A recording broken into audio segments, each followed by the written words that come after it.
Deep in the mid-Atlantic, even southern United States, there's a road racing gem known as Virginia International Raceway. We check in from this famed venue for the opening of the newest quest for the North American Racing GT3 7. Strap in and get ready to go racing. This is about to get fun. Welcome to Pit Stop TV in the virtual Alton, Virginia. My name is Andrew Cardinale IV with Mason Houseman alongside, and it's a pleasure to join you for beginning coverage of NARL GT7. Tonight's coverage is brought to you by Muradness, by JS Consulting, and by Screw Compressor Service Incorporated. Mason, thanks for joining me this evening and this season. This is going to be a whole bunch of fun. The North American Racing League is back finally and on Pit Stop TV for season number 7. Let's take a look at this track map.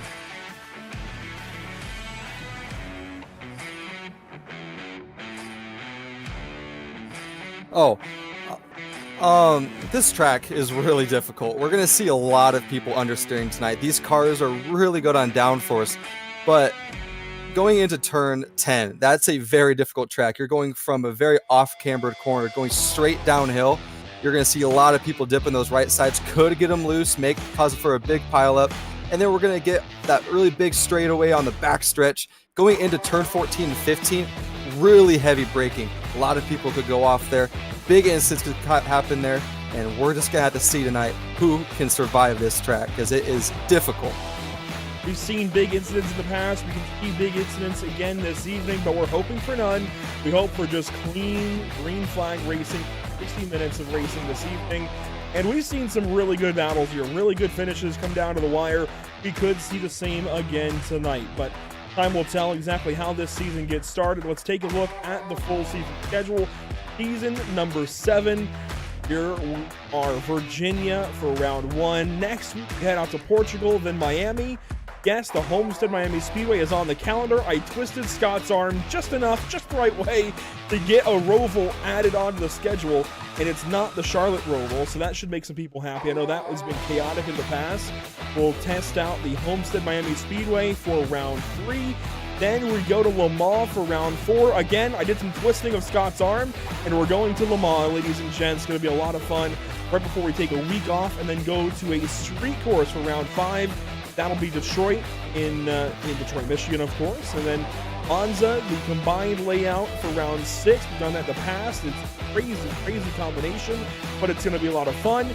And then Road Atlanta and Daytona. So you've got kind of a normal beginning, Virginia and Portugal, a crazy 4 rounds in the middle of Homestead, Le Mans, a street course, and Monza combined, and then a very traditional ending to the season at Road Atlanta and Daytona International Speedway. Mason, I am excited to get this season started. Are you? I am super excited. I like how technical the schedule is. You have a lot of hard tracks. VIR is a gruesome one to start out with. And then you go to Portugal. I haven't done many laps around there, but I've heard that it's not a very fun track if you're just getting to learn it. So a lot of these guys are going to have to put the practice down, get the patience figured out, and go with it. And then when we go to Le Mans, that is one of the best tracks for road racing. I'm sorry to say it, that's going out there. It's one of the best. And I think the racing will be so close there, because that draft is monumental there. And then you go to Atlanta. Oh my gosh, that track is basically almost a split image of VIR, just a little bit shorter and a lot really technical. And then Daytona. Daytona is the best. I mean, that's one of the best as well. It's going to be a very fun season. A lot of great things to look forward to. And Mason, I'm glad you're here with me for this evening and for the balance of the season. It's a lot of fun as we begin this adventure. Let's take a look at some practice times on the left side of your screen. We'll bring those up, and you can see we've got each class split into their own category. The green on top is Division 1, purple on bottom is Division 2, and they are split into their own little parts of the graphic, just like season prior. That's going to be convenient, that's going to be helpful, and let's get the B-roll down and look at the just take everything in. We should also take a look at the weather conditions for this evening's race. 72.8 degrees in the air, 106 on track. It's a warm Virginia day. And it's not that warm. The sun is just beating down, and it's about noon. So there's perfect sunlight across the entire racetrack. It's going to be a warm racetrack weekend. Yeah, you might see some of the tire degradation coming faster tonight. I know heating was a big problem on tires whenever I did practicing here. But you can really maintain those tires as long as you don't really hit the curbs. The curbs are a really big indicator here on whether you're going to heat your tire up and whether you're going to just put too much heat to the point where you're going to start understeering and you're going to start oversteering. So you really have to pay attention to how much heat and how much wheel input you are putting into these cars. Well, we can take a look around some of the field and see what manufacturers these drivers are going for. You saw the Lamborghini for Ignacio Castagnin in the number 21 car. He's fastest so far. Adam Brockway in a Ford Mustang. Jake Browder in an Acura NSX. Miguel Colon out there in a Mercedes. So far, through five cars, there's 4 different manufacturers. And Scott Reister joins us in an Acura this evening. 4 different manufacturers across 5 cars at the top of the field. And let's add another manufacturer. There's Thomas Rayleigh in a Porsche. Kevin Gill in a Porsche. David Schwartz out there in a Mercedes, Scott Kimbrough in an Acura, and Santiago Serena in a Lamborghini. So what is that, 6 manufacturers across 10 different drivers in the top 10? That's a really impressive set of cars. A lot of times you get a meta car where everybody knows there's one car that's fastest, maybe cars that are fastest. Everybody goes for those 2 entry, but this is a very diverse top. Yeah, and I've noticed that the Lamborghinis seem to be really faster. So are the Mercedes, which is a really big surprise to me. A lot of the times when you do officials here, you see the BMWs out there, the Porsches out there. But it seems like tonight the Lamborghinis are really fast. But you go to like Jose Doleo, where he is using a Mustang. I mean, he's really the only Mustang out there. And then you're looking at Ricardo Delgado. He's using a Corvette. I mean, you don't see a lot of those cars out there, maybe for the reason because this track is a little harsh on them compared to other cars. While qualifying is about to begin, we'll get an idea of what car and what driver is the fastest, and it will set in the grid for this evening's 10 minutes. That's all these drivers get, 3 laps instead of lap time, and this is about to be in a qualifying session. This is always one of the most fun parts of the day with these broadcasts. Qualifying, getting these guys on the racetrack and letting them turn their lap time as fast as possible. Let's ride on board with Kevin Gill and Mason. Take us through a lap of VIR. All right, you're going to go to turn 1. You're really harsh braking here. It's very hard to get through. Very easy on off of turn 2.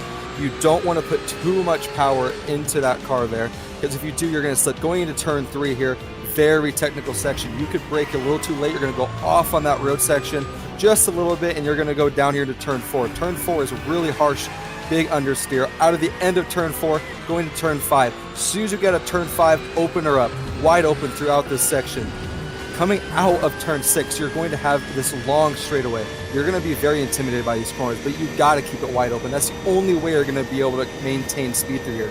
Going to turn 8, and then coming out of turn 8, going into turn 9. Turn 10 here, South Bend. This is the corner I'm talking about. You cannot get too far out there. You're going to push those right rears out, and then it's going to make your car get slick. Going to turn 11, big braking point here. We could see a lot of wrecks here tonight. And then coming out of turn 12, really long back straightaway, full power. You do not want to lose time here. You could gain so much there, but you can lose a lot because of the draft. We're going to see him. We made big time into roller coaster rather. It's a hot spot for passes. Yes, big braking point here. Turn 13. They're not going full speed right now because it's just a warm-up lap, but you will be seeing some people put flyers through there. It will be wild. And then coming out of turn 15, going into turn 16. This is another portion where you could get understeer here. Going into the hog pen, and then out of turn 17, full wide open right here, and off you go to the checkered flag. In Kevin Gill's case, it'll be the green flag for his qualifying run, and that will begin lap number 1 for driver 07 in a Porsche this season. Let's look around the field a little bit more. David Schwartz out there in a Mercedes from Aradnis. He'll be a driver to keep an eye on. Robert Guadagnoli joining us once again this evening from Formula None there in car 46. Good to see him back with the series. Mike Braun, similar case, up there in a McLaren this evening. How about Scott Reister joining us in an NSX, a brand new car to iRacing. See what he can do around the racetrack. That's turn 4 there, I believe. Kevin Peak out there also in an Acura. He's about to begin his first lap. actually, he's about to end his first lap. He got right to the gas pedal.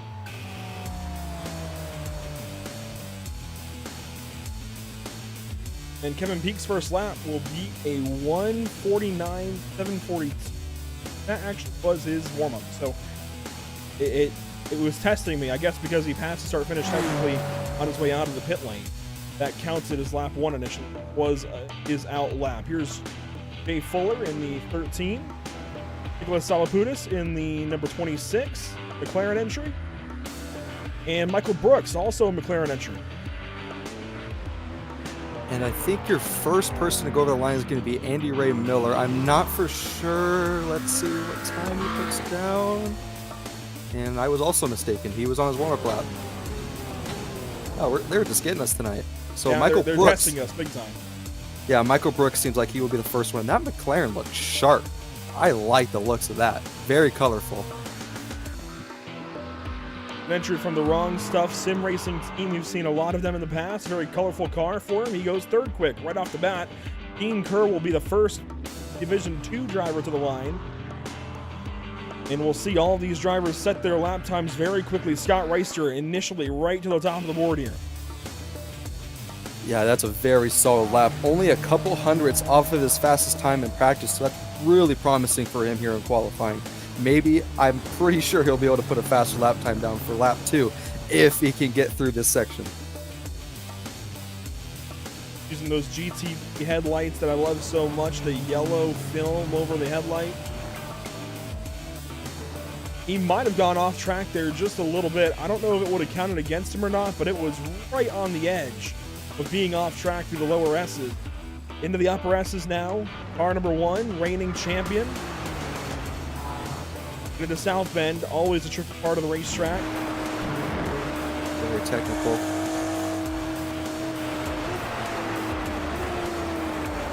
Smooth here. Come on, get the power out, get the power out. Beautiful. That was a beautiful take on that corner. Really good look through Oak Tree. Back on power all the way around. We'll follow Scott Reister for the balance of his lap and see if he's able to go faster. He stands on top of the order so far with 37, now 38 drivers having completed a lap time. We've still got about 10 left to go, and plenty of drivers still turning those second and third laps. Take her too wide here. You want to get on the power sooner than you want here, but you gotta be very patient here in hog pen. Get out. Don't go off track there. That is a lap ruin. Easy. It's so easy, but that was beautiful through there. So easy to go off track right at hog pen on corner exit. It's going to be a little bit slower though on lap number 2, a 150. I think he was conditioning the tires a little bit to go hard here on lap 3. Honestly, I think that you are right there. Ken Copeland second quick so far in a Mercedes. And we'll talk a lot about car choice this season because it makes such a big difference. What you choose and what you end up fighting with this season, because the cars are so diverse, so different. Added diversity lately, up to 10 GT3 entries now. Just incredible what iRacing has done in the GT story, giving us all these different race cars. Most notably, most recently, I should say, the Acura and the McLaren being added. Lamborghini is now kind of the elder statesman of this class, along with that BMW, which is crazy because they were, at one point in time, the brand new cars of this GT category while we were covering the North American. Now they are the old cars. It's crazy how it works. Yeah, I really like how iRacing is really pushing these cars out as we see Ignacio go even faster. Oh my. Just a bit quicker than Reister. A 4.23 to a 4.99. Meanwhile, down in Division 2, so far, the fastest driver is Joshua Lyon in car 24 from Move Over Racing. He's got a 146.314.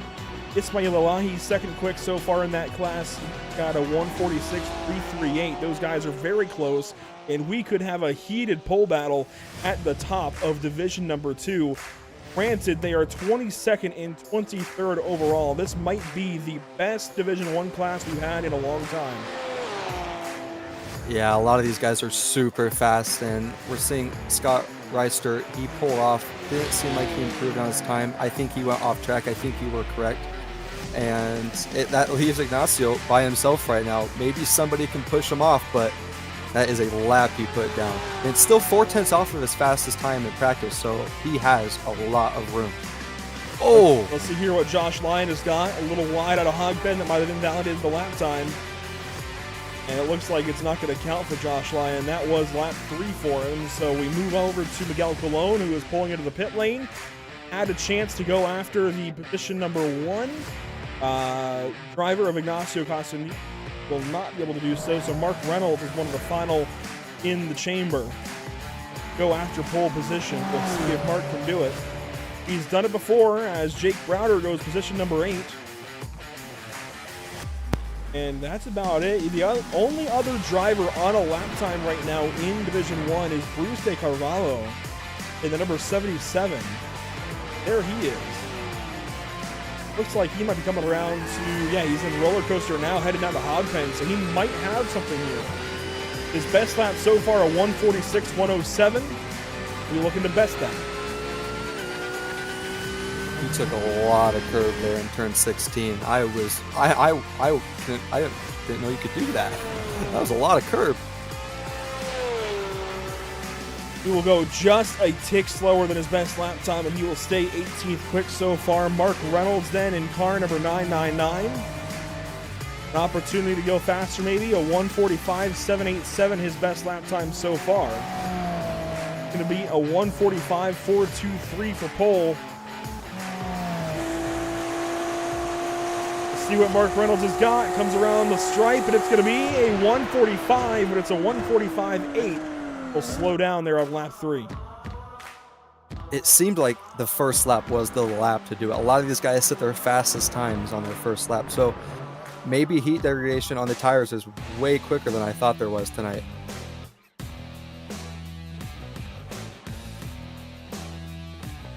That'll do it for qualifying.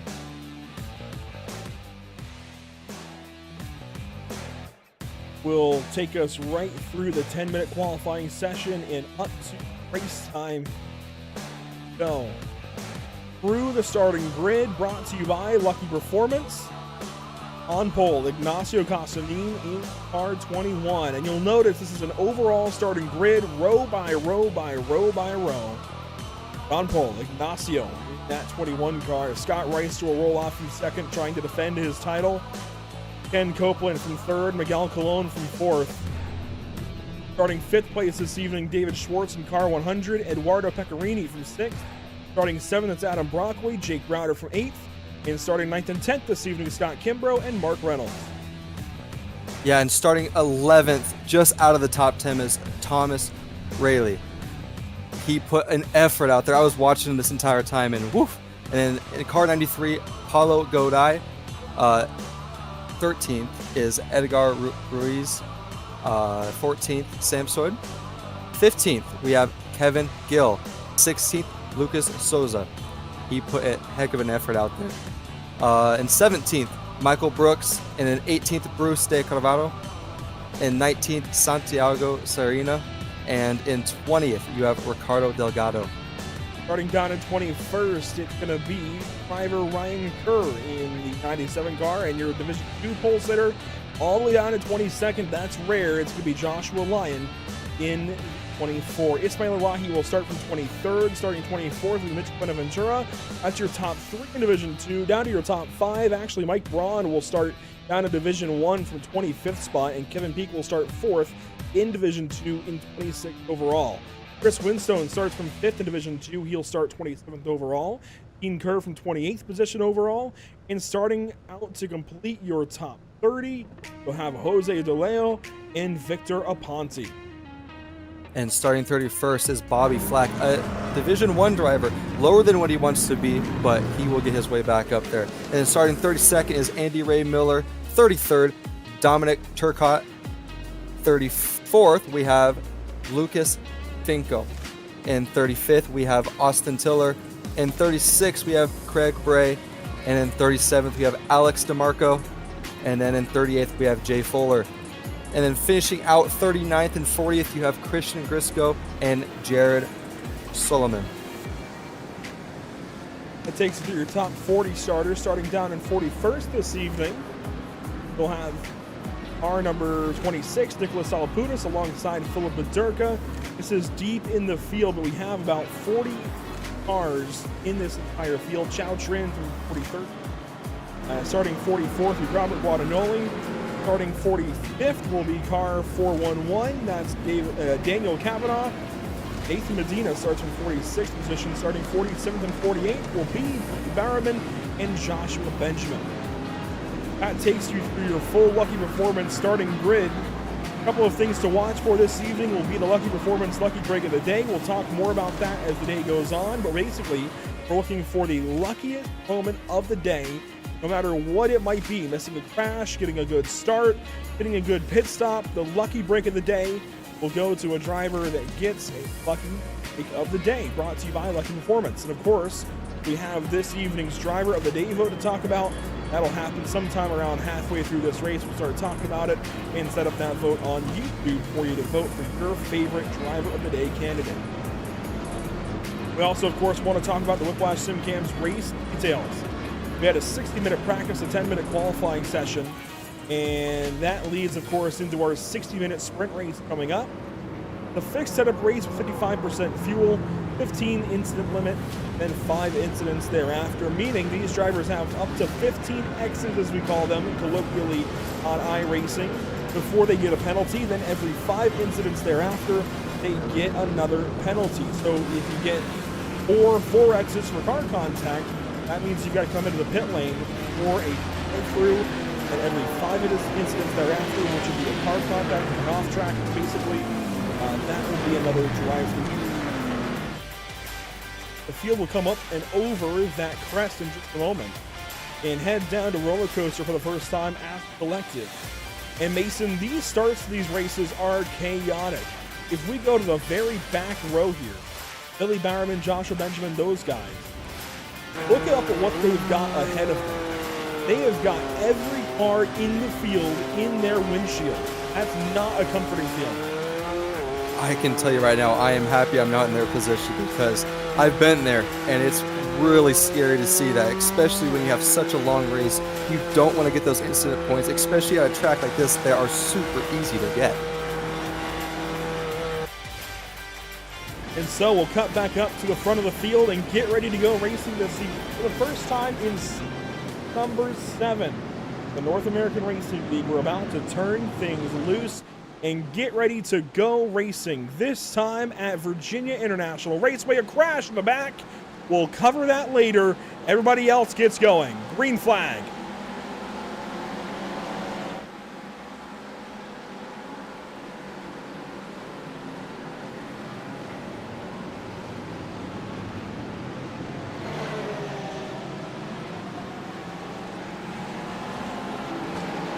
Through the first corner, things look okay. A couple of drivers obviously having those incidents in the backfield, but otherwise, things look good. Ken Copeland making a move here.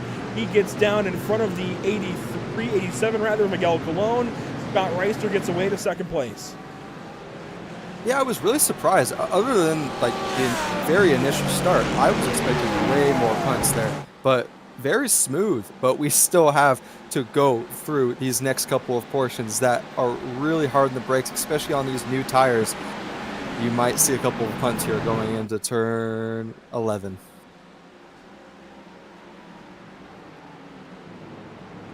Up to Oak Tree for the first time. You see everybody as a collective headed through that hairpin and onto the back straightaway for the first time. Everybody in a single file line.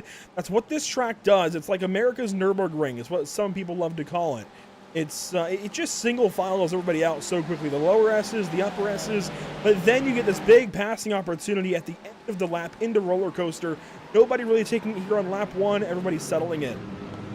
Yeah, I like this. Everybody just settling, like you said. Everybody just wants to be able to get through those first 10 minutes. Let the heat get back into the tires.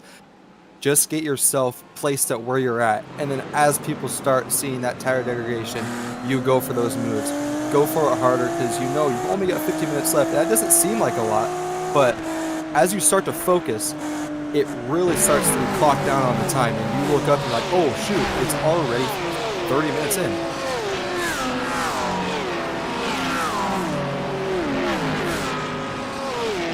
When he comes flying by the speed shot for the first time today, I love this camera so much.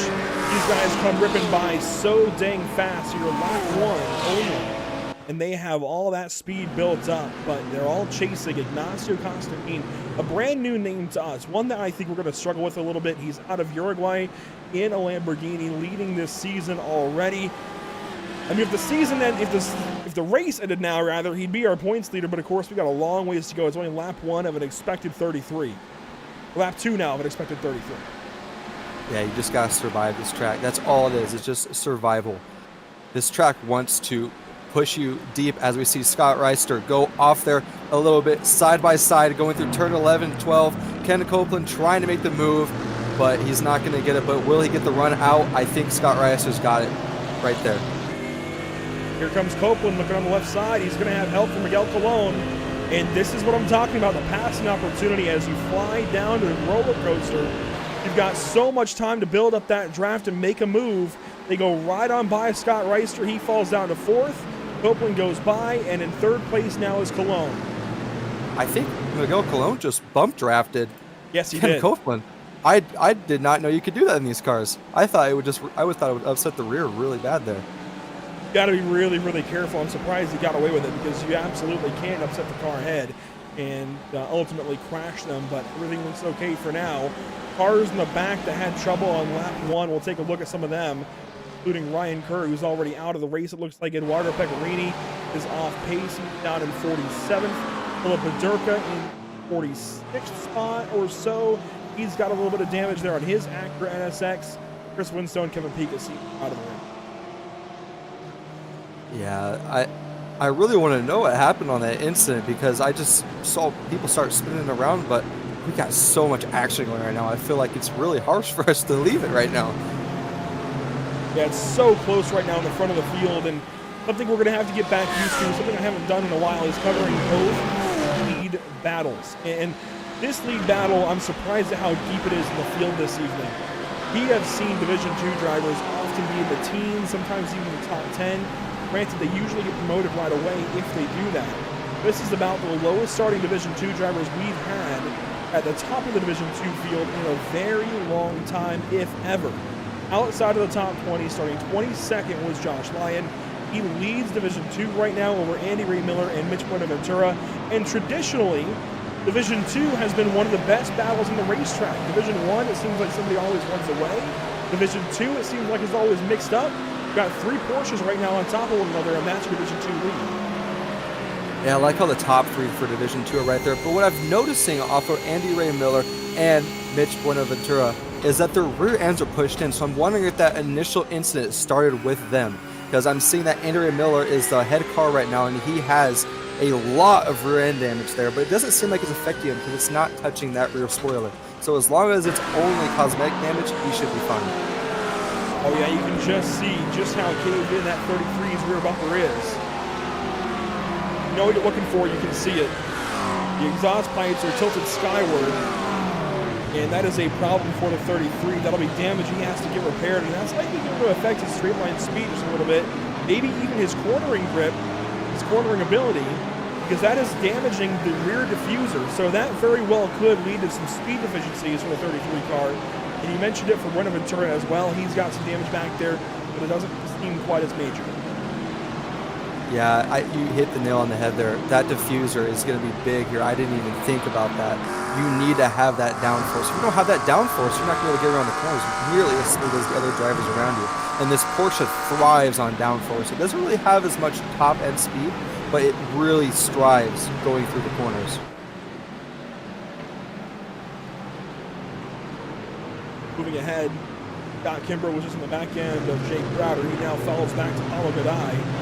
A bunch of Acuras here in the middle part of the top 10. As one car slow, it's Mitch Buenaventura slow on the inside, losing a lot of time here into Oak Tree. See what happened. I wonder if out of turn 10 South Bend, I wonder if he touched that grass there and it kicked the rear end up. We're right on board with driver 14.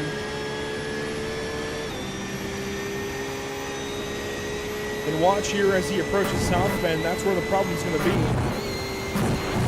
Up into 6th gear, touching each curb. And right here, just missed the corner a little bit. Oh, wow.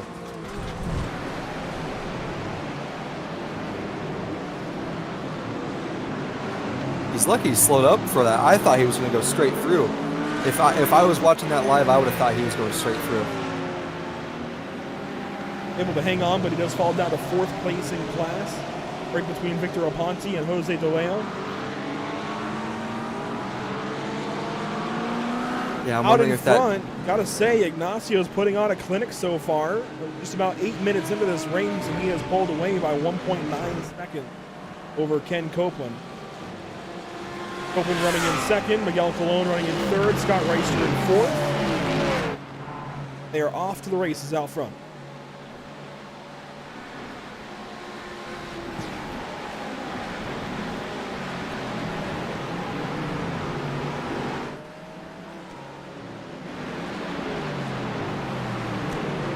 Oh, that's a really cool shot. Ooh, I like that. That shows you the transition into Oak Tree. Down the hill and right back up through the compression into the corner. A really cool camera. I didn't realize I built that. That's cool. That's a beautiful camera. Oh my, it's so crashed. Oh man. I'll be watching off of your screen. Well, let's Very cross beautiful our shot, fingers that it comes back to you quickly. 9 minutes in, thereabouts, and things have calmed down. A very, very calm race so far, aside from what happened on lap 1.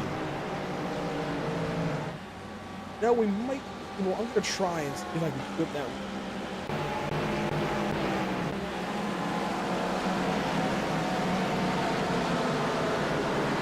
There's a 3 wide on the start.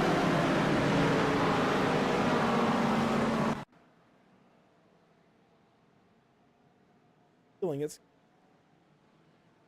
dial up.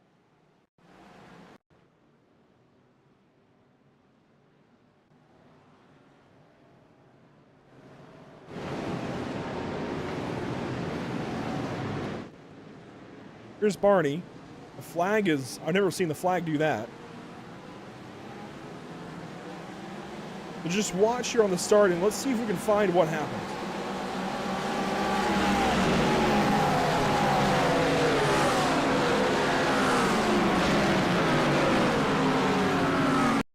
Right there, it's a Corvette. We're going to see if we can select him here. It's going to be this 01 Corvette, Ricardo Delgado. He was off pace for some reason. Let's see if we can find what happened here on the start of this race. Oh, they bunched up hard. Oh! He Yeah, got they hit bunched up by way too hard. Aaron. I looked at that inside line bunched up really harsh there.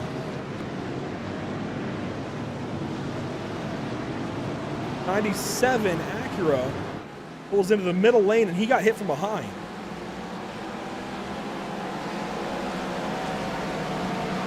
And I think from that incident, that must have been where Mitch and must have gotten their rear end damage. Mitch and Andy Ray Miller, you're saying? Yes, thank you. I am getting back in, folks. iRacing is working again. Crossing our fingers for you. At the back end of the Division 1 field, we've got a nice battle here between Bruce De Carvalho and Lucas Souza. Lucas Souza from Aerokinetics, a long-time team here in North American Racing League. Bruce De Carvalho, a first-time entry, as far as my memory recalls, in a brown number 77 Porsche. Good to see all the new entries, a lot of old entries as well. I mean, old names like Bobby Flack and Mike Braun. Souza lets Carvalho go by. They've got new names like Michael Brooks and Santiago Serena. Of course, out front, Ignacio Castellini. I hope we're saying that right. Of course, he has got, so far, the best start to the season that anybody ever could have asked for. He's out by 1.5 seconds. That lead has come down a little bit. It was 1.9 at one point. think it even tipped over 2 seconds, but that lead has come down ever so slightly here, Mason. Copeland is closing in. I think Copeland's tires are working a lot better for him right now. You know, their Mercedes is really heavy, but it seems to keep tire degradation at a good strand. The Lamborghini, I don't have as much practice in, so don't take my word for this, but I know that the Lamborghini starts to fall back a little bit as speed goes on, but we could be seeing Ignacio lower them back a little bit, get the heat out of the tire, trying to cool them off so he can push hard again, trying to get that gap. He could be trying to maintain a 1 second gap to Copeland. I want to give a big thank you to all the partners that make this event possible, this league possible. Of course, Maradness, JS Consulting, and Screw Compressor Service Incorporated. All helping us get to and from the virtual racetrack here every week of the North American Racing League.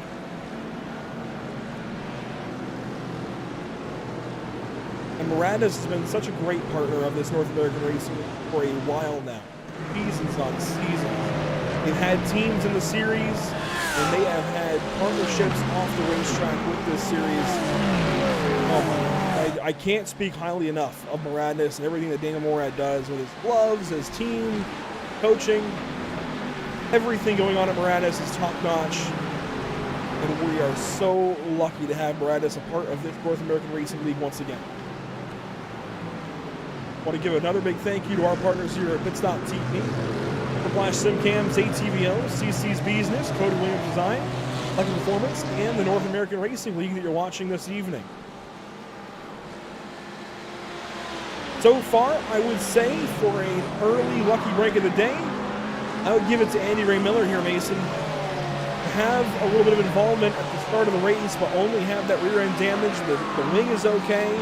It seems like he's going to be okay. Second place in class. I mean, that has all the makings of lucky break of the day. I would totally agree with you on that. I would say that is probably one of my top best right now, but I'm looking at Robert Guadagnoli. He is in the pits. It looks like he took a little bit of damage repair, or he just took fuel. I couldn't tell.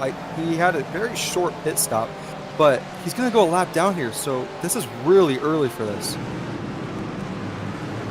There he goes out of the pit lane, 23rd in class. Will fall in behind David Kavanaugh. Kavanaugh actually is his teammate, some ways up the road. Back up to live picture at the front of the field.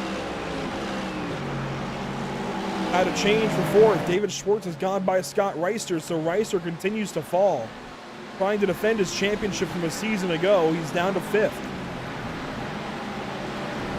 That Mercedes looks really fast on the long run right now. I mean, in second, in third, and in fourth, I mean, all Mercedes. These Mercedes seem like they are showing a spotlight right now around this track.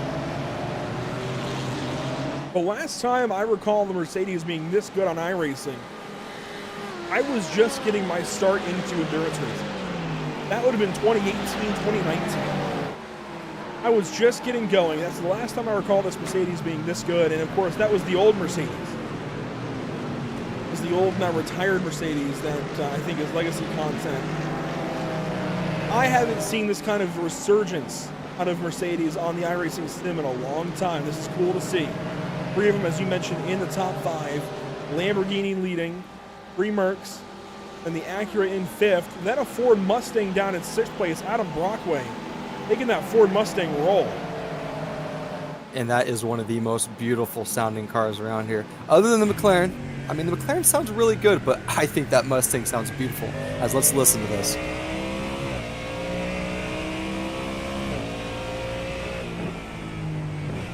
That is a beautiful sounding car. I love it. Down through the gears, yes, that's the good stuff.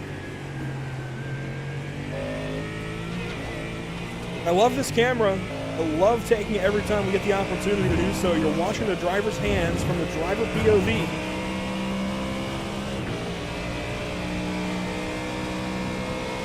As he goes left, right, switch back through the upper S's. Where things get tight for this Mustang, a big burly car into a very narrow south bend. It's difficult to handle it. He made that look easy though for that car. Right in between two Acuras, one out front, one out back. Look at that line of cars. It's really weird. It seems like the Acuras are falling off a bit on pace. We're seeing the Ford Mustangs, Acuras, and just behind the Acuras, we're seeing a lot of Porsches, and then we see our first Ferrari, which is Samsung. And he is starting to make his way back into the pack, but he's got a gap to make up, and he's really got to make it up now if he wants to get back up to that draft. Regular driver out of Europe this season for Apex Racing, David Sampson, otherwise known as Samsoy. He's got an Acura on his back bumper. That's Edgar Ruiz. Edgar is looking left, looking right. The Sim PR driver is trying to find a way by. He might have something here to turn one. He's got the left side, but he backs out. He's trying from all perspectives, trying to do a cutback. Won't get it. Sam Soyd is really good off that. I noticed that Ferrari seems to have a lot of acceleration, but the Acura is so good under braking through these hard charging corners. Really good racing throughout the field right now. Now things have changed a little bit for Division 2. Joshua Lyon still leads, but it's now Bobby Flack going by Andy Ray Miller to split those two up. Bobby Flack, a Division 1 driver. Andy Ray Miller, the Division 2 second place driver. That splits those two up right now, and it's going to make it significantly more difficult for Andy Ray Miller to battle with Joshua Lyon. It's not game over at all for Andy, but it's definitely a harder road to hoe at this point. It's just bring her home at this point. I think we hit the nail on the head. That damage is really slowing down his potential because he started so well, but his potential is falling off because of the damage. It's nothing to do with the driver. It's all to do with the damage. That rear diffuser is so important with these GT3 cars.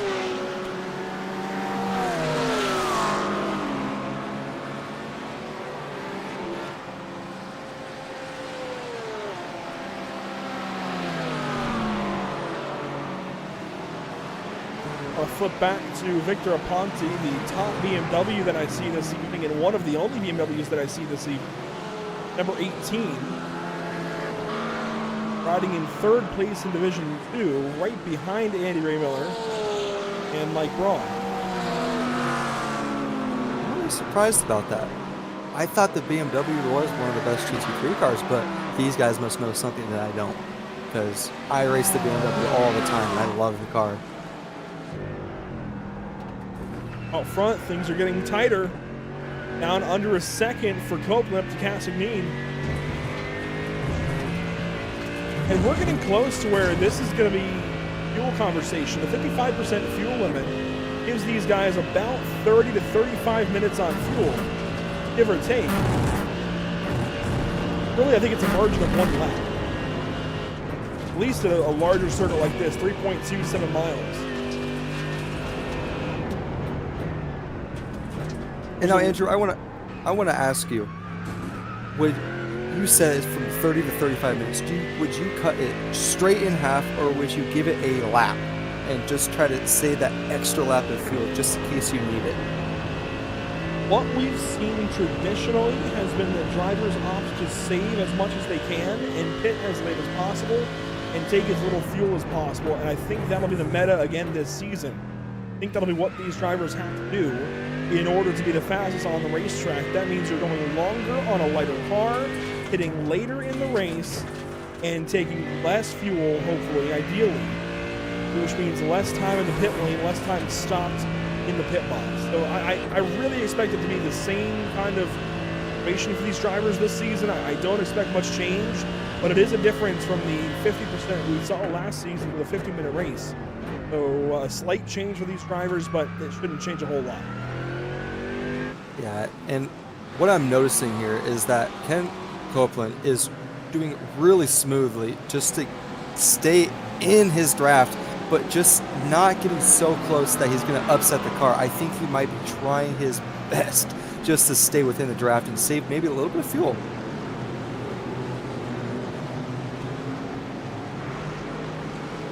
Yeah, and ideally he's he's going to want to save some fuel in behind. He's going to want to lift off a little bit earlier in post, if possible, and that's going to be really big deal for Copeland. He's maybe saving already, but this is a really good battle deeper in the top 10 that we want to look at quickly. Jake Browder in the 74, Scott Kimbrough in the 17, and Paulo Godai in the 93. This is 7th, 8th, and 9th on the racetrack.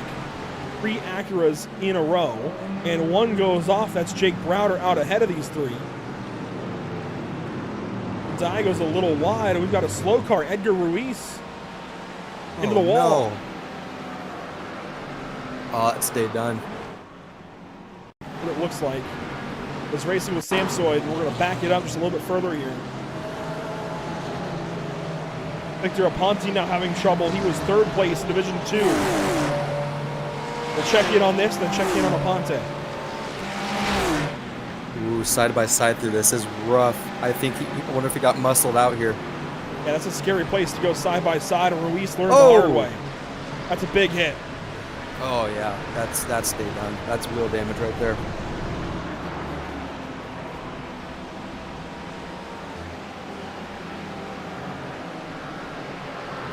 Trying to find Aponte. Hang on. Whoa! That'll do it. That will explain a lot. That's Aponte in the 18. Oh, and look at that right front. It is destroyed. Oh, and he got hit again. This is a big problem. He That's was racing with Andy Ray Miller. This is going to be a lot more than 3 cars, Mason. This is a huge issue. This will be looked at very closely by the league officials. But there you see the move from Aponte to get alongside Andy Ray Miller. And again, this is a no man's zone. Oh. Contact there, and Miller goes sideways. Aponte gets hit again. And then he tried to get off the racetrack, and somebody was coming by. That's just bad timing. Yeah, he tried to do the best to get off the track, but you got to keep it locked. Oh, yeah, that's big contact for a lot of people. That could be day done for at least 3 drivers. At minimum.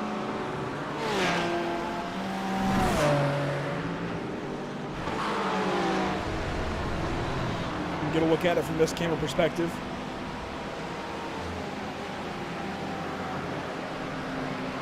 Did not work. That side-by-side racing does not work there. Now let's slow it down. Who is that hits him? It is going to be Dominic Turcotte and Jose DeLeo getting all of that damage. There was another car that took a big hit here. There was. We'll let them come into frame as Aponte was trying to get back going. And this is a bad choice to rejoin like that. Yeah. And watch this Porsche Christian Gritzko make contact going by. And then that Muradinus McLaren, well, that seems to be... I didn't get a look at it before they unrendered. That is a big, big set of circumstances. In the same corner, 2 massive incidents back to back. Yeah, you got to be mindful of those times. That relative is so crucial around here, especially on these blind corners. Because I'm telling you right now, something's happened to Ignacio. I hate to cut you off. There's damage now to the 21 car. He is no longer in the lead. Sometime during that replay, something happened to Ignacio. You see the damage to the right front of the race car. Let's go back and see if we can find it on the replay. I found it. He was racing with Ken Copeland.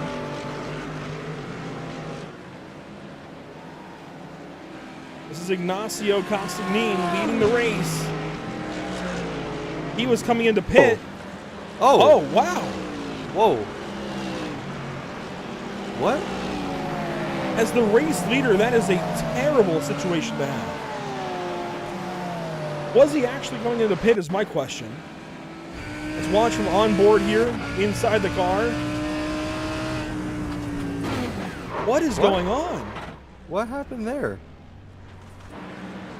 It's like his wheel just locked up. Huh. That's a new one. Sudden and absolute chaos in the North American Racing League here. Here he comes to the pit lane now, along with Mark Reynolds. The first 2 to pit. that's going to be a lot of damage to repair. I don't know. I think he's going to go laps down here if he stays into it. That's a lot of right front damage. That was a big hit. See if he tries to keep on going or what he does. Pit timer on the bottom right of the screen. Oh, these guys, I didn't even think about the fact that they fast repair. Oh. What? I think the damage is done. He's lost so much time to Ken Copeland. I don't know if he can get himself back up there unless there's another big incident that involves a lot of people here. He has to be a wild badger just flying through this field. I did not realize we had a fast repair this season. That is... Ken Copeland, though, leading the race, is well out front, 1.9 seconds over Miguel Colon. And it's now 3 Mercedes leading the field. Copeland, Colon, and Schwartz, your top 3. Reister in 4th, then Adam Brockway in a Mustang. Then 3 Acuras. Crowder, Kimbrough, and Godin. Rayleigh in a Porsche, and Samsoid in a Ferrari. That's your top 10. It really seems like we see a difference in cars. We see the Mercedes really fast here. And then we have, going back, the Acuras and the Mustangs seem like they're on the same level of complexity, and we're seeing them going to the pits right now. Big pit stops. Here we go. Copeland's in. Reister keeps going. This is actually on the early side of the pit window. I'm surprised by this. About 34 minutes in. This is about where you said it was. Well, it's a 60-minute race. These guys are pitting at 29 minutes complete. Oh, that's not wrong. Not wrong. I'm very surprised by this early set of pit stops from these guys, but I think they're trying to get out of some of the chaos. And in the process, they're all going to have that same chaos when they roll off the pit lane at the same time here. So think about it. Do you think they are going to pit again? Or do you think they're going to try their best to conserve fuel? Because they're way ahead of the pit window that you said they were in. So they'll have enough fuel to go from here. You've got 55%. You think, okay. They'll have enough. All right, perfect. That's good to know. Greg Bray is in. He's in a Mustang, and he's got some damage to his car. Will be repaired, I believe. He actually hasn't taken a fast repair yet. Wanting to take his chance with optional.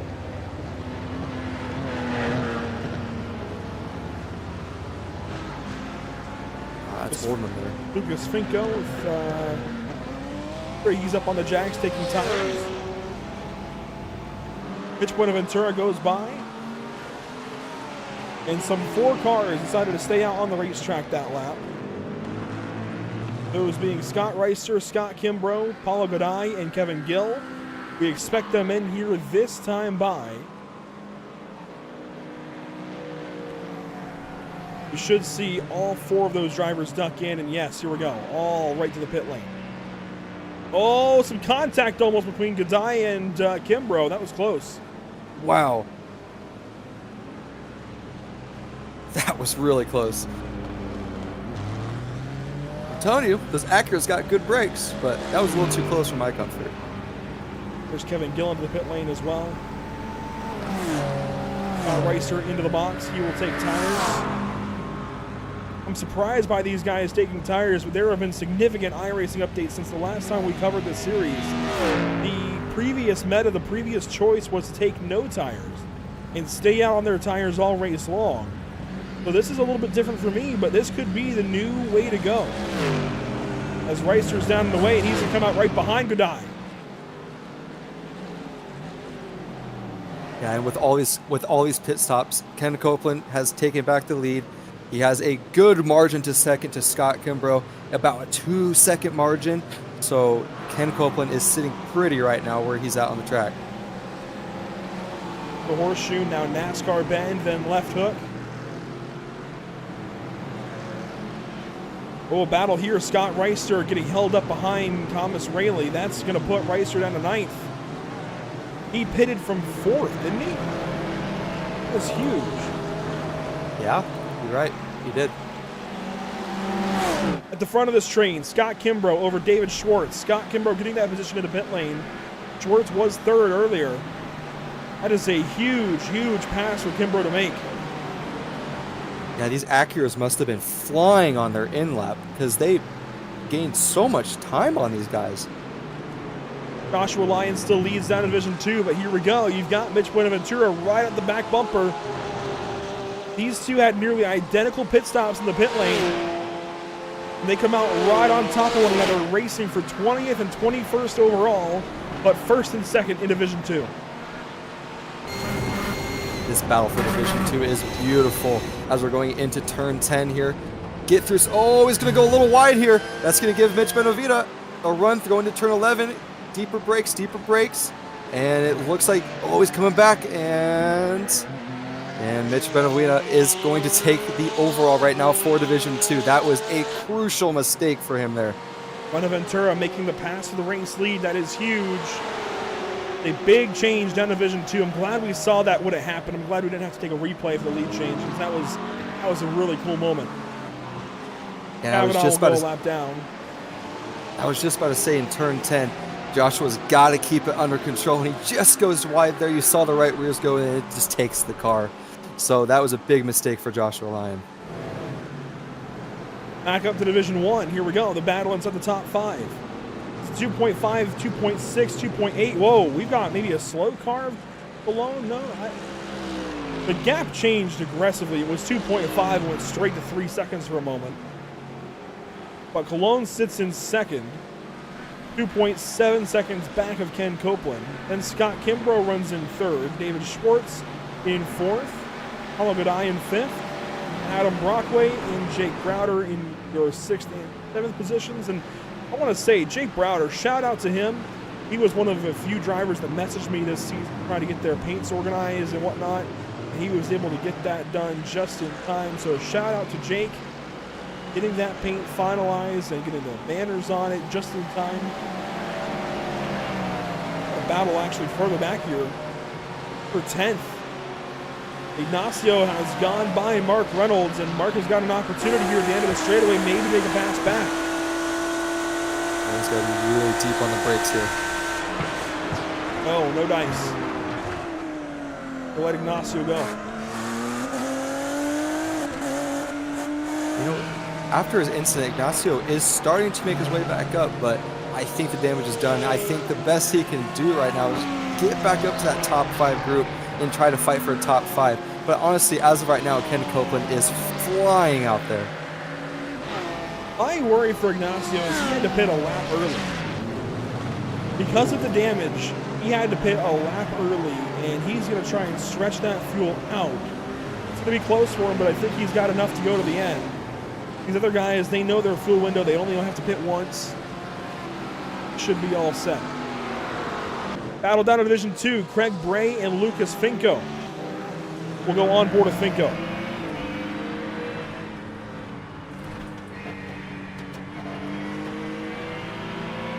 And I promise you, that's not a typo down there on the bottom right of your screen. The wrong stuff, that's not just the wrong thing typed in or something. That is their team name, the wrong stuff. And I don't know where that started, where that began, but I gotta say, that is one of my favorite team names on iRacing. The Wrong Stuff Sim Racing team. And it's the right stuff for Finko, going right on by Craig Bray there in turn 1. A mistake out of the Ford Mustang is an opportunity for the Acura NSX. I thought he was going to go completely off there in turn 1. Normally, when you send it too deep there, you get those left sides out there in the grass, and it just pulls you in, just like in turn 10. Just covering battles across the racetrack now with 24 minutes to go. I maintain that my lucky break of the day was Andy Ray Miller earlier. Unfortunately, he's now out of this race, 43rd. And we've got to find a new lucky break of the day. I'm not sure who it's going to be just yet. I got one. Who's that? Ignacio. He could have blown his engine up there and just ended his race there. But no, he got really lucky. He got lucky his engine didn't blow up, and he could still drive the car, which I was surprised because that was a hard hit. But I'm going to say that he's my lucky performance, like a break of the day as of right now. Not a bad pick. I like it. Looking on the positive side of things there. Looking on the optimistic side. That, yes, there was a mistake, but it could have been a whole lot worse. Let's rejoice in the fact that he's only down to 10th.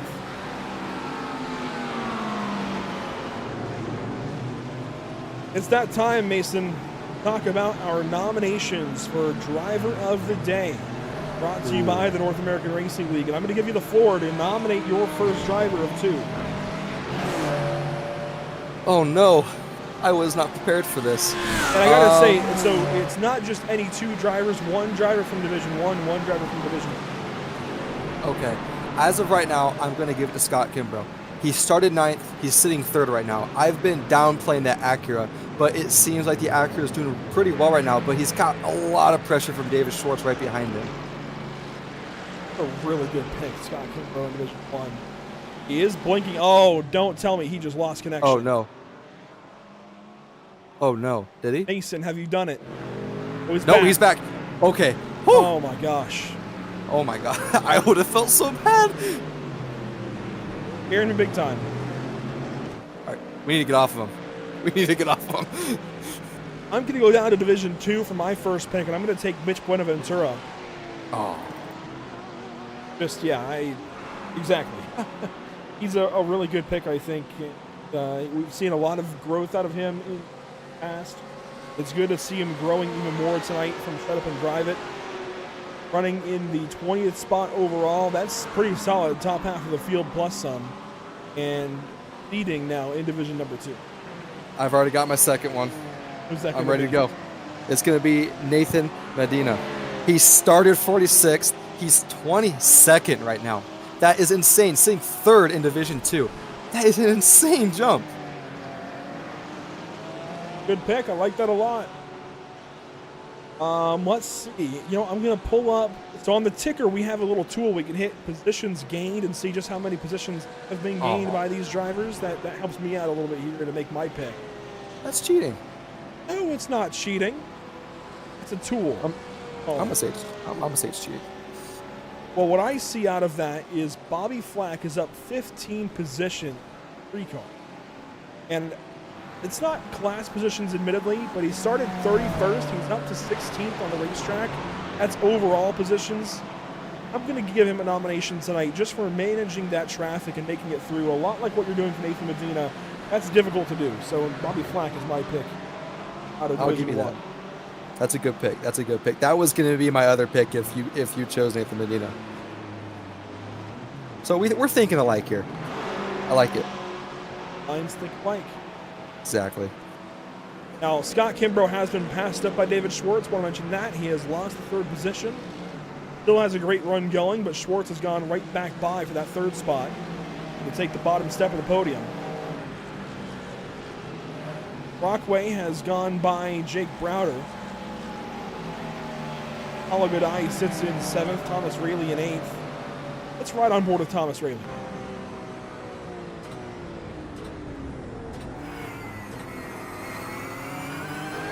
Ooh, we're seeing. Oh, Jack Browder's trying to go to the outside here. This is going to be a tough corner. He might try to cut it back here on Adam Brockway. Oh, he's going to get. Ooh! Big catch. What a save. Thomas Rayleigh around. Oh, He's just going to hang on. Oh, and they're touching. Oh, my gosh. Paulo Godai almost just got turned by Jake Browder. Whew. Let's take a look back and watch all that action back properly this time. Missed it on the camera cuts, I'll admit. Let's watch this back. Jake Browder in that 74 car. Got to run. He was going to try to cut back here. That's what he was trying to do. But he just touched the curbing of the grass a little bit and got loose. That's where you see Rayleigh go for that spin. He was able to hang on to the race car ever so slightly. But Browder overheated tires, and it was like ice for him trying to get back going. Wow. That was a lot of action in 2 corners, or 3 corners. 4 corners, 5 corners. Something like that. Up. We're just going to keep going up on the numbers. I like that way. Back to the battle for 3rd on board with Scott Kimbrough. He's not letting him go. I will give him that. He is not letting him go. And for those of you watching on YouTube, there's 37 of you guys watching. Make your vote in Driver of the Day. You can wait a little bit if you want to. That's fine if you want to think about it for a moment. But make sure to make that vote by the end of the results screen. That's when we're going to close that vote down and lock in the driver of the day. That's how long you have. So time is winding down. Make sure to make your vote and make it quick. Who you want to be driver of the day today?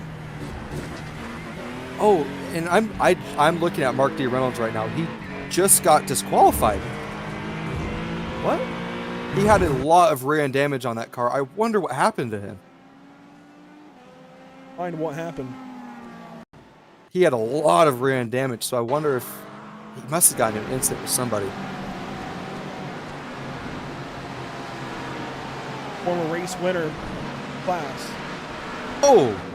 Goes off at turn 10, South Bend. Oh. Samsoy gets in the back of him. And he comes across Samsoid's nose there. Almost did anyways.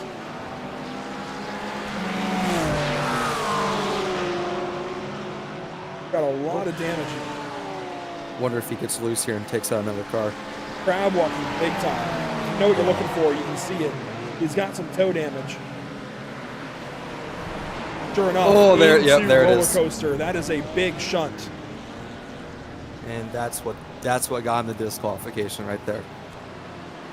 I'm surprised he didn't let them go by. I totally would have let them go by, but honestly, in that moment, you're just thinking, okay, I gotta get back to the pits. It was Bruce A. Carvalho, and I'm not sure who the long stuff driver was, but here's the moment from Samson's perspective. You see Reynolds off the racetrack, and Samson wasn't sure where to go, and ends up running in the back of him there. And you know, Samson's really lucky there that iRacing put his bumper back on, because I saw it come off and then immediately go back on. So iRacing, that could be a big day. I don't know. That's what I'm going to say it is. He got lucky out of that. No nose damage. He got really lucky. That's my lucky performance, lucky break of the day for Samsoy today. But then for Mark Reynolds here. Launch this into turn 14. Oh. Who's the McLaren? That is going to be Michael Brooks. Yeah, that's a lot of right front damage. I wonder if he took a tow over here. I think he took a tow because he's on board. Yeah, as of right now, he's sitting one lap down, and he just disconnected. So that is race done for Michael Brooks. He tried to get it back going, but you can see when the steering wheel locks straight like that, there is no more steering data transmitted. That means that the right front or the left front has been broken. In this case, it was the right front. He seemed to go right back off the racetrack. That's when he realized it was data.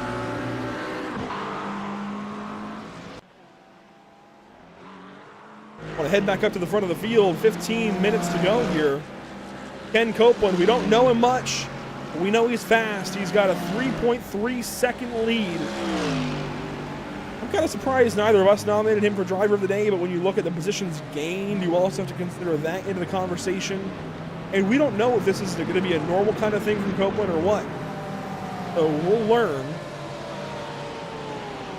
Let's be outrunning Miguel Colon, David Schwartz, Scott Kimbrough, Adam Brockway, some of the greats of this series. An impressive day already. Yeah, he seems like he's got a lot of speed. So I'm really interested next week, Portugal.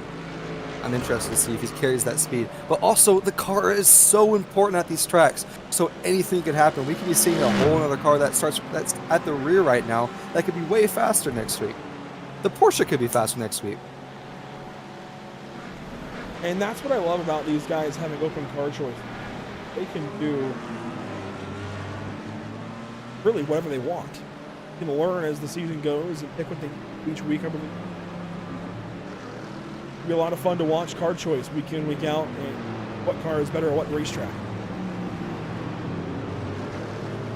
Back up to the battle for third.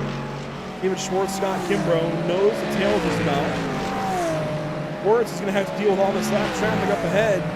Kimbrough might be the beneficiary if Schwartz gets held up.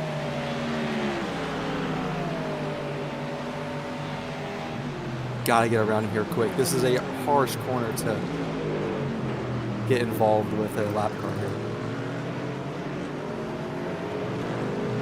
And this is just bringing Scott Kimbrough even closer to David Schwartz. This is your battle for third, folks. Here are a couple of things from the league Discord channels. Nicholas Salapudis had an internet crash. Chris Winstone had problems with his VR. And those are just parts of it. Instead of part failures in the race car, you have different failures of the, say, rig, if you will. Everything that's needed to make these races happen from a driver standpoint, whether it's internet, computer. iRacing crashes, like me. Yeah, there you go. Peripherals like VR, for example. It's it all has to come together perfectly. So any one of those things can happen, can go wrong, and can hold you up in one of these events. And we're hearing that a couple of drivers have had issues with that today. Here we go. On board with David Schwartz. He tries to go by the 332. This is Austin Tiller. And this is going to be close. This is scary. Tiller should let him go, and he does. That's going to hold up Kimbrough. I was just about to say that Kimbrough was getting really close, and I thought David Schwartz was getting a little agitated there, but Kimbrough has got to get around him here if he wants to hold up on that pace. Kimbrough should have all of this straightaway to get by Tiller. Problem is, Tiller is going to have the draft as well. This is going to make it really difficult on Kimbrough. 12 minutes to go. He wants to get back up on the podium.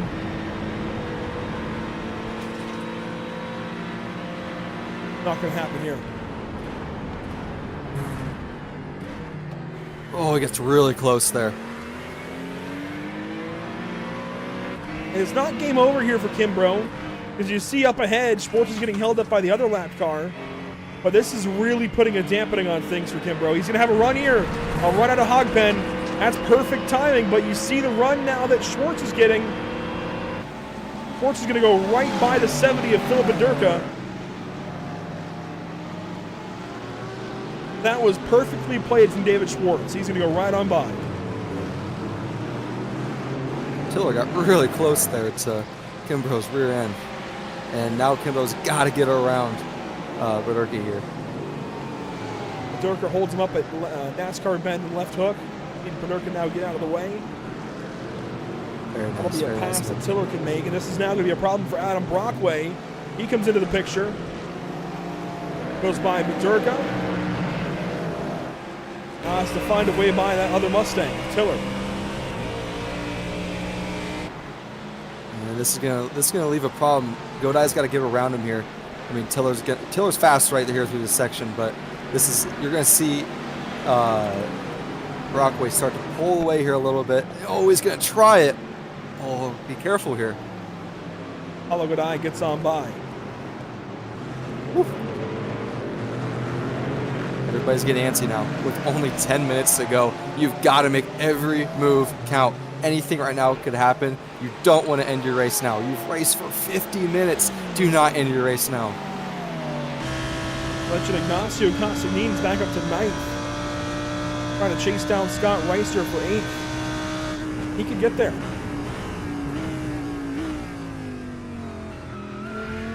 Could. It's a really nice recovery drive.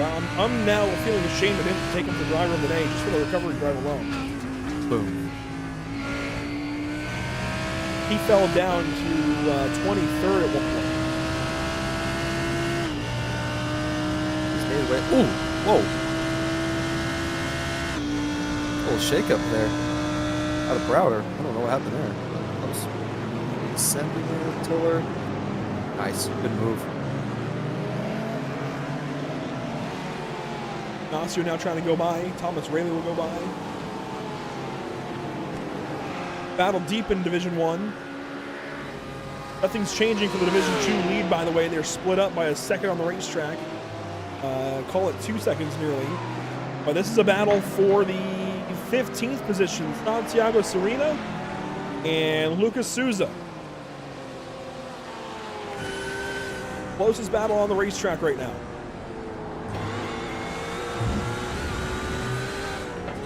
Yeah, Lucas Souza, he's going to try his best just to stay on that rear end. That Lamborghini seems like it has a lot of power throughout this section of the track. But then once you get down into like South Bend and Oak Tree, you start to see the Porsche start to pull it in just a little bit more. Ooh, a lot of curve though. really cool vantage points here from the drone cameras. Oh, gives me the heebie-jeebies. He's got an every time. opportunity here. Oh, he stays back.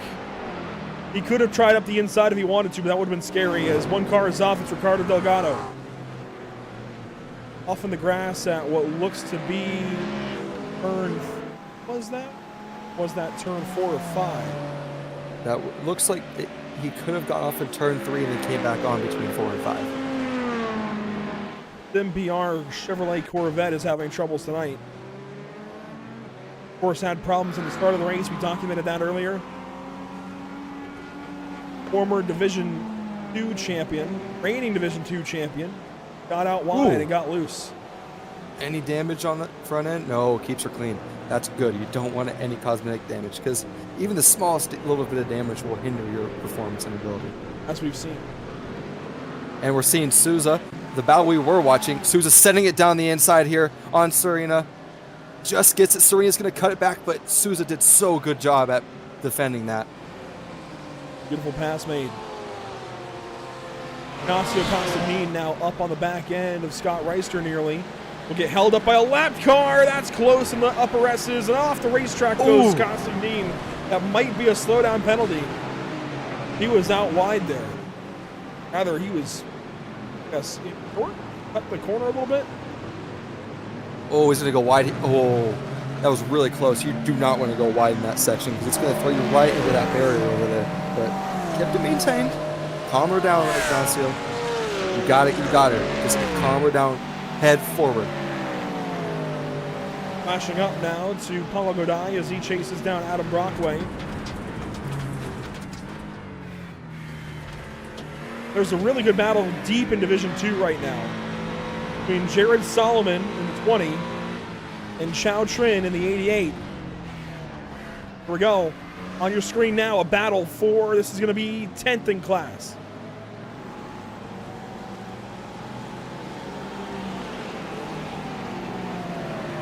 That's the Formula None number 88 of Chao Trin. Green. Jared Solomon from LFF Racing.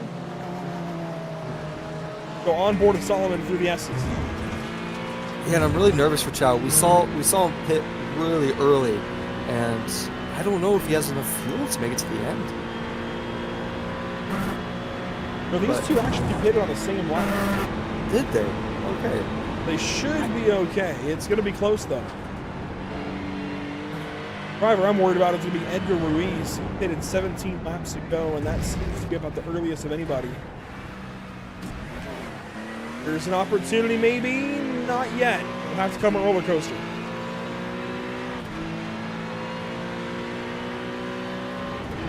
Oh, and our leader gets in the back end of Daniel Cabana. Just a little tap, but just enough to maybe give him a little bit of cosmetic damage on the front, but I don't think so. But that brings Miguel Colon even closer to him. We have a battle here for first. El Colon is suddenly in range, 1 second back. Trying to get by Kavanaugh on the 411. Gotta get him here. Here's an opportunity, and he will go by.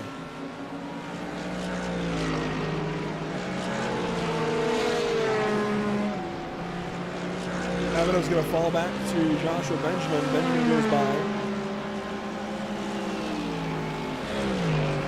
Now Paulo Godai right on the back end of Adam Brockway. Here we go, an opportunity maybe for turn 1. All of these battles are coming to a precipice right here at the end of the race. Side by side, Godai along the left side now. A little bit of contact there.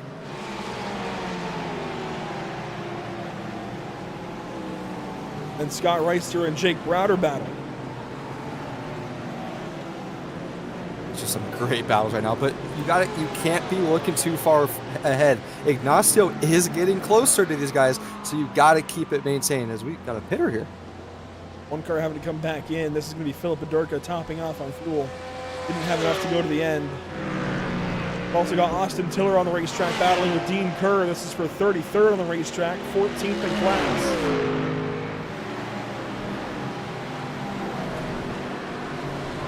By the way, Solomon got by Chin. Chowtrin, and Solomon is pulled away. Trying to cover all the action here, late stages at VIR. Look at this, Scott Kimbrough getting held up. David Schwartz right there. They go by Kavanaugh. It's going to be a really good battle to the end.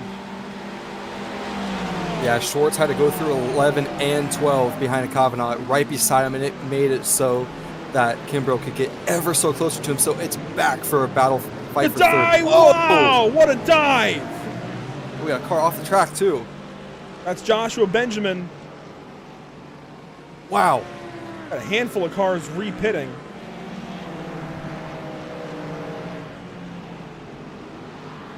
Everybody's going to answer it now. Only 2 minutes left in the race. Look at this, Scott Reister, Ignacio Castagnin going by the lower 411. Castagnin looking for a place to go by. Reister blocks. Thomas Raley on the outside. Reister a little bit wide there. Here comes Ignacio going on through. That's what I was saying. Can't be looking too far ahead. You got to look behind you. Ignacio is on a charge right now, but big dive here.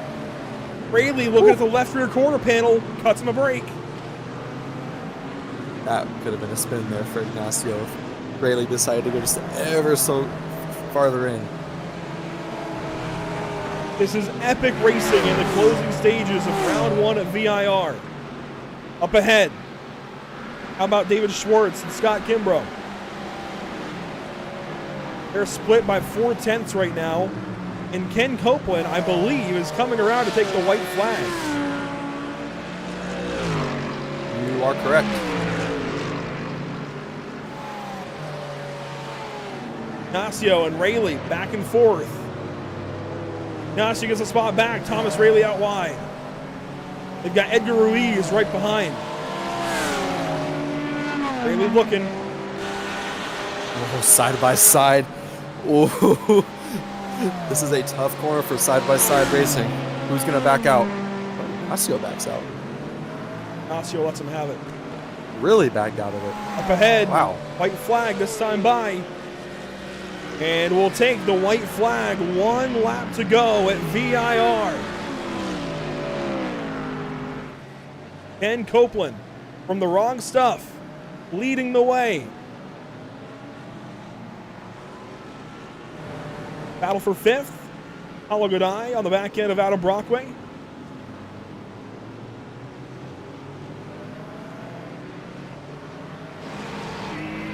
On board with that Acura in 6th. This is going to be some close racing for these final couple positions. There's stat lines in racing. Top 10, top 5 wins. You want to start the season off with as many of those as possible. So there you go. Officially, the white flag is brought to you by Whiplash Sim Cams. But this is the difference between a top 5 and not a top 5 for Paulo Godoy. You got to imagine that matters to a driver. Mason, you get them all the time in the BRB Racing League. How much does that matter to you? How much do those stats matter? You want to pad them, right? Yeah, because every point matters. You could have a really good race and then have a bad race. Every point you can get can travel yourself to success, and you've got to get them. So a top 5 is wonderful for your first race of the season. Ignacio Castagnin, Oh! one car crashing. That's Kevin Gill in the 07. Ignacio goes by, but with some damage. Up ahead, though, down at a roller coaster through Hogpen for the final time. Ken Copeland, a very quiet day. He started the race chasing Ignacio. The mistake was made, and now car 15 is going to win at VIR to start the season of the North American Racing League. Ken Copeland to victory lane. Very quiet day for him, but beautiful. You wanted to have that happen on your first race of the year and the season. You want to have that happen. So great job by Copeland. Mitch Buenaventura has got an 8-second lead in Division 2. Joshua Lyon is second. Nathan Medina is third. Here we go. Battle for second on the racetrack. Medina on the left side. That's going to be the 24th line on the right side of the racetrack. And Medina's got the pass made.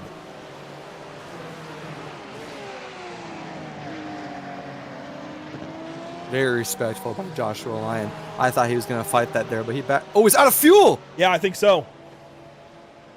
On Oh, board. no. It's sputtering. He's just trying to get back. Oh, he's not. I don't think he's going to make it. He might just coast. He puts the clutch in, but he's keeping it in gear. Lucas Finko is right there, so he might be able to come out with the top 3. Here comes Finko, go on by, and Finko will step onto the podium. Oh, no. He's not going to make it. He's not. Oh, no. Unbelievable scenes for the pole sitter in Division 2.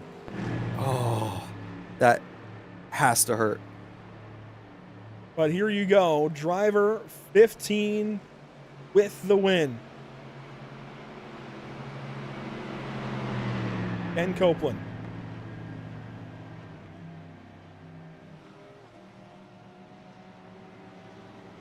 And admittedly, we maybe should have nominated him for driver of the day. I wonder how he'd be doing in the vote right now. He did not get a nomination. Maybe next time. Get Portugal. Regardless, he's the race winner of the North American Racing League. Start that out. To start your career in a league with a win is always huge.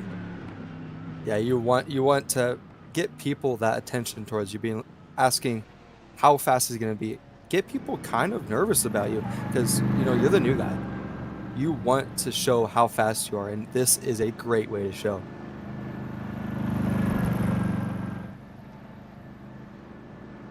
Down in Division 2, Mitch Buenaventura getting the race win, so cars 15 and 14 will take the win respectively. Let's go back and see if we can find what happened there late in the race with Ignacio Castagnin and Kevin Gill. There's just a moment to dial this up. It's going to take a second. Here we go. I think this will be it.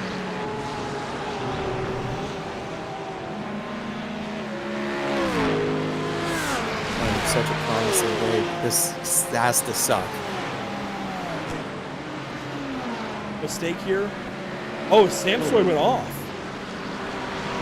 Oh, touched the grass. Oh, wow.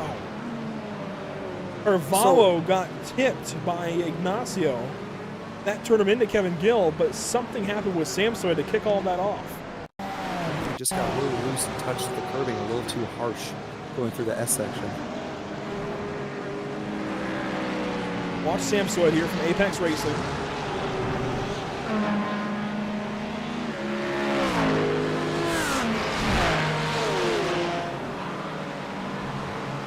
Ends up cutting one of the corners. Oh, Ignacio slowed up big time. And Samsoid went by. Why did Ignacio slow up there? I would guess either a slowdown or maybe...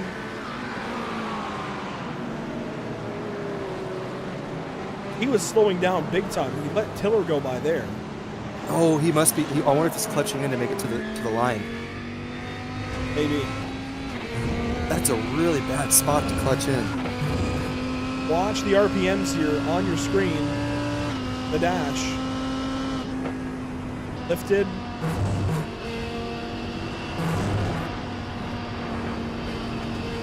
Wow. He was just lifting. That's scary. That's a really fast section to be lifting through. You really can't do that.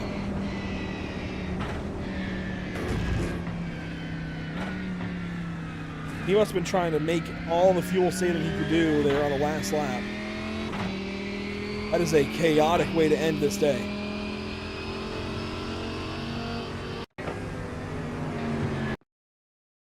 Let's take a look at the unofficial race results with Ken Copeland out front. Ken Copeland with the race win. Miguel Colon, second place. Solid way for each of them to start their season. We'll be talking to each one of those drivers. David Schwartz goes P3. Scott Kimbrough, fourth. Adam Brockway, fifth. And it's an all Division I top 10 kind of day with Paulo Godayan sixth, Jake Browder, seventh. Scott Reister, Thomas Rayleigh, and Sam Sawyer top 10. Yeah, I'm looking down to 11th. You have Bruce de Carraro. We have in 12th, Bobby Flack. 13th, Kevin Gill after that big spin. So it's a really big finish, even though after that spin. Going to 14th, you have Lucas Doza. You have in 15th, Santiago Serena. And then in 16th, we have Mike Braun. And then your first Division 2 driver, Mitch Buenaventura. So big result for him to start coming in 17th. And then in 18th, you have Ignacio. And then going to 19th, you have Division 2 driver, Nathan Medina. And then 20th, Lucas Finco.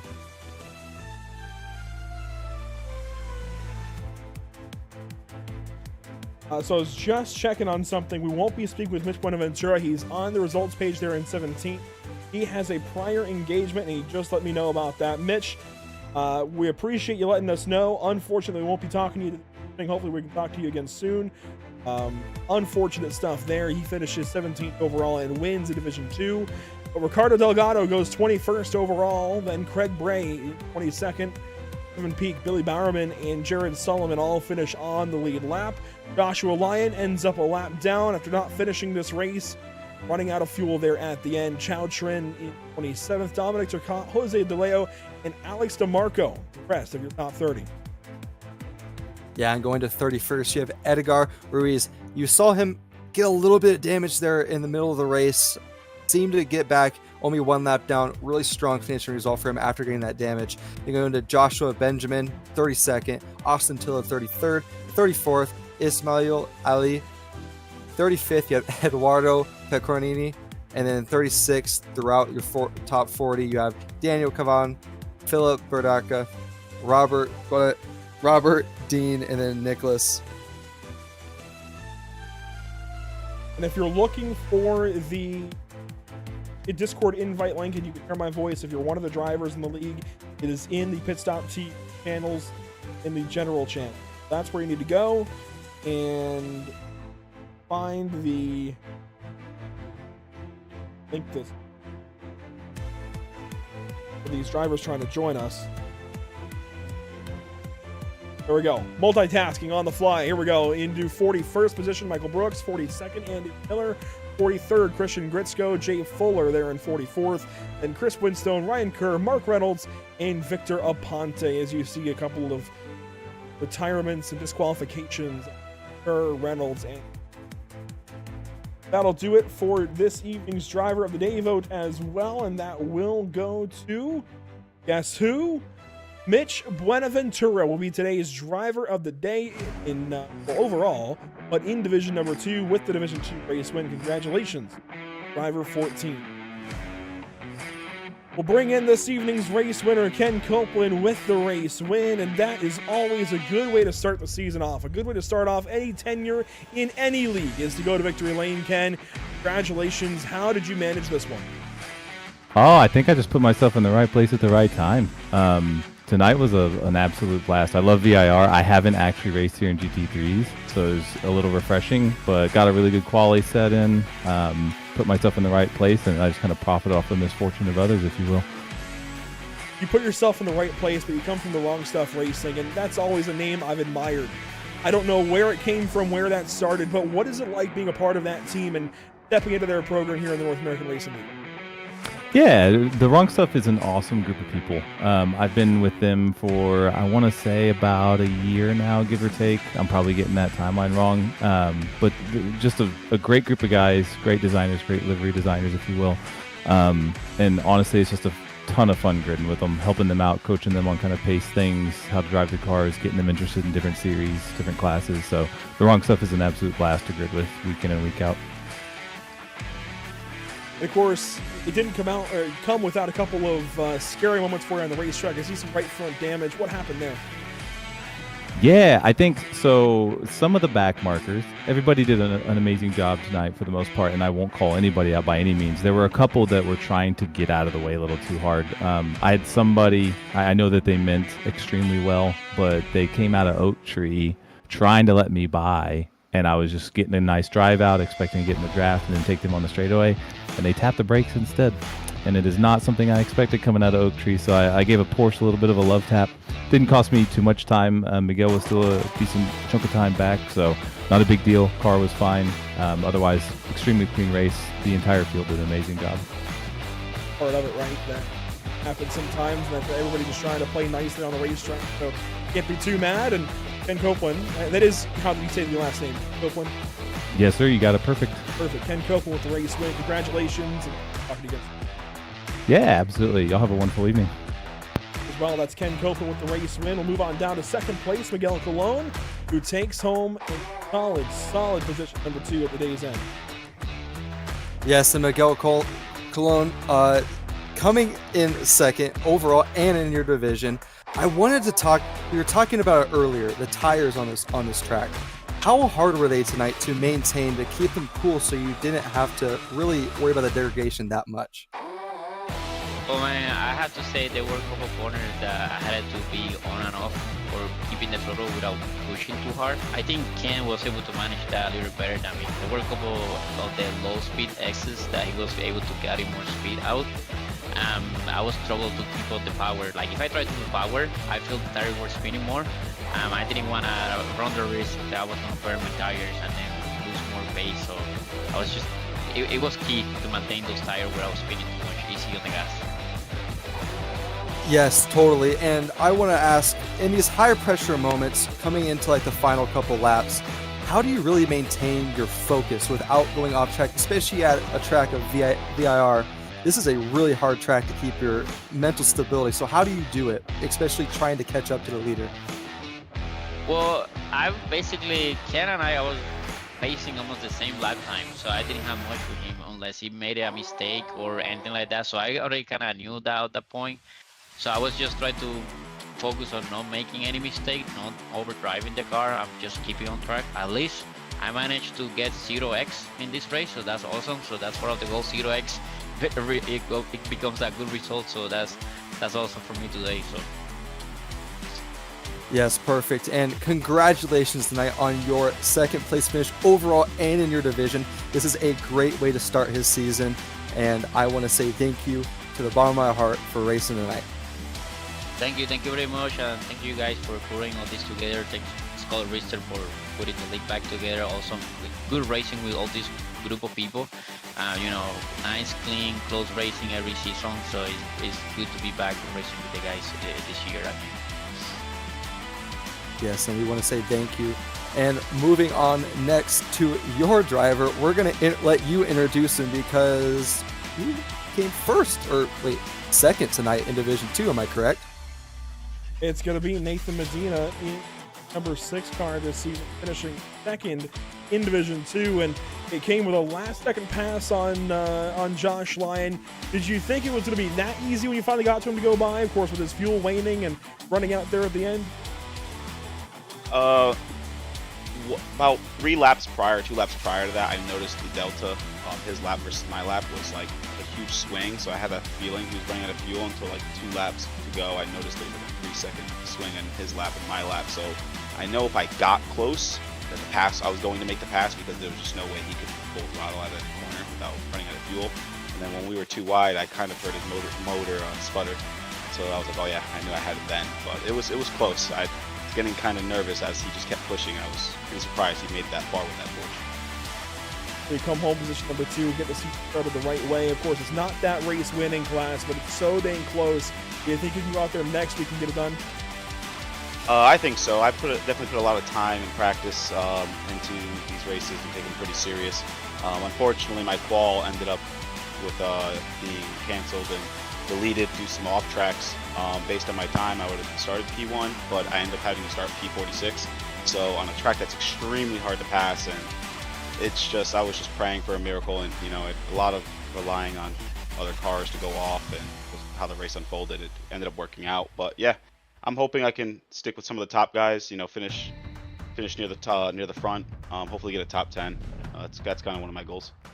We noticed that trip through the field. I think it was Jason. One of the 2 of us, but we nominated you for driver of the day today. I don't know how much you guys have into that, how much you listen to the broadcaster. We nominated you for driver of the day through that trip through the field. I mean, how difficult is it to just navigate all of that traffic at the start of the race? Oh, it's just survival. It's like a little bit of aggression here and there when cars are kind of like in a parking lot taking their sweet time. You take advantage of the guys that just leave the door open, so you don't get slowed down. But it was fun. It was definitely made the race much more suspenseful than it needed to be, but it was well worth it. If I had to go back and qual up front and finish at a better finish, slightly better than where I'm at, versus going through the field and getting the same result, I'd probably go through the field and get the same result, because driving around in traffic, battling cars is always fun. Close racing is always fun. Being happy to take the hard way to go and finish number 2 in class. Good to talk to you, Nathan. Good to meet you. Congratulations. Thank you so much. Move on down to Lucas Finko, who finishes 3rd place in Division 2. Since we can't talk with Mitch Buenaventura, we'll get 3rd place this thing in Division 2. And Mason, here he is. Yeah, so we have our 3rd overall division taker for Division 2. So sorry about that. I wanted to talk to you about the Acura. I noticed it a lot tonight. The Acura was super fast on this track. Very good on every aspect of the car. So how was it racing around other cars, especially like the Mercedes? I know you had a race around a Mustang a little bit. How is the difference in the car to the track comparability? Oh, that's a good question. The Acura was just so good here. It's just such a neutral car, and it just handles everything well. It doesn't understeer. It handles oversteer really well. You know, you can push it, you don't get in trouble. I mean, obviously the Mustang has a little more grunt down the straights, but I think the key for me was he was using his tires a lot more than I was. So I think that was the key, and indeed I passed him back when he went wide in turn 1, right? So Yes, of course, totally. And going into next week, Portugal, I don't have much understanding of the track, but have you practiced it at all? What's the understanding of the track right now, especially for the Acura itself? Oh yeah, IMSA was at Portugal and iRacing a couple weeks ago. It is a fun track. The elevation changes are so cool. It's going to be awesome to spectate. As I imagine, this race was awesome to spectate. I saw so much action around the track. This is just an awesome league to watch. So much action, so many changes going on. Yeah, so it'll be the same thing next week, I think. A lot of elevation changes, big wide open corners. You're going to see a lot of 3 wides, maybe a 4 wide. We'll see. Last turn is going to be really interesting. So, yeah, it should be really exciting. Yeah, and I do have one more question to ask you, because I've really been wanting to ask this to somebody that started lower in the field, starting 34th, finishing 20th. Awesome job there personally. But how is it to mentally prepare for those starts of the race, especially seeing that many cars ahead of you? Yeah, the start was a little chaotic. As I think you saw, somebody checked up and pretty much stopped. Yes, of right course. before the green light, and there were some spins. You know, that happens every time when you put, I don't know, how many cars were there? 45 cars on the grid. It happens every time, so you just do your best and you keep your eyes wide open. And yeah, you just try to make that first lap as clean as possible and just survive. So. Yes, of course. And is there anybody you want to thank tonight? Oh yeah, I would like to thank our sponsors and our team lead, Dre. We have a great group of sponsors that help us out. Our newest one is BRS, so I'd like to thank them. And of course, the Bruzy gloves, which I love. They got the seams on the outside, so like you gotta have those. Yeah, thanks guys. It's been great with this team. Yes, we want to thank you for talking to us today. And that is your 3rd overall driver for the 2nd division. And Andrew, I'm going to let this go back to you because I asked probably too many questions there. Oh, that was perfect stuff, especially for your first time going through the racing. Happy to have you with us this season for the North American Racing League. I want to take a look at the season's schedule coming up. Portugal next up, then Miami and Le Mans. The first half of this schedule, Detroit, Monza, Atlanta, Daytona. Cap things off later this season. Great racetracks on this schedule. Scott and I worked very hard on it. I'm glad we're seeing the fruit of our labor come up. Really good race here at VIR to see things out. This is a solid track. Glad we're able to get it, and excited to see how things go at Portugal. One of the newer tracks next week, of course, Autodromo Internacional Algarve. A lot of fun. But let's take a look at the upcoming broadcasts here at Pits.tv, including this Sunday's Majors event. Road America, more GT3 racing as we head out to Road America to get things going for round number 3 of 13th this season in the Major Series. It's going to be, I believe, a 2-hour endurance round, and that is going to be a huge hour straight racing. They collective on top. Then we head out to Talladega Super Speedway for another round for you, Mason, where you're going to look for another win in a row. You could do like Christopher Bell and go for 3 in a row. Could you win on a speedway? We'll see. I want to. I just don't want to die and lose my points. So if you don't know, Mason Hausman runs in the BRB Racing League here on Pit Stop TV and is the defending champion of that series. He is looking to go for another championship this season. We're in the middle of the chase, the playoff system for the BRB Racing League. Got to tune in on Tuesday to see our commentator on Thursday go for a race win again on Tuesday. He's won the last 2, coming at Gateway and at Watkins Glen this past week. So we knew you'd be good for road course commentary if you wanted a road course race. So we had to get you in here. I'm glad it all panned out. And then of course we go to Portugal March 20th for the next round of this North Mason. There's plenty of places there on the bottom of the screen to tune in. Yes, and to follow up with all of that news, make sure you go to www.pitstoptv.com. Follow us on all of our channels at Facebook, Instagram, Twitch, YouTube, and X. And all you have to do is just put in Pit Stop TV and we will come up and look for our logo. And if you want to look for the logo there, it's on a few different places on the screen. There's a couple of spoof Pit Stop TV. We don't like them. But, but anyways, it's good to get the season started here finally for the North American Racing League. We're back to action. Oh man, it felt good. We're back to it here in the NARL. That is always a good thing. Thanks so much to Scott Reister and company for allowing these broadcasts to take place. And I want to give a big thank you once again to Moradness, JS Consulting, and Screw Compressor Service Incorporated, allowing us to do these broadcasts. And of course, our partners here at Pit Stop TV, Whiplash Simcams, ATVO, CC's Business, Cody Williams Design, Lucky Performance, and the North American. That will do it for us this evening. Thanks for tuning in once again. We'll catch you all on the flip side here at Pit Stop TV. We'll see you next time.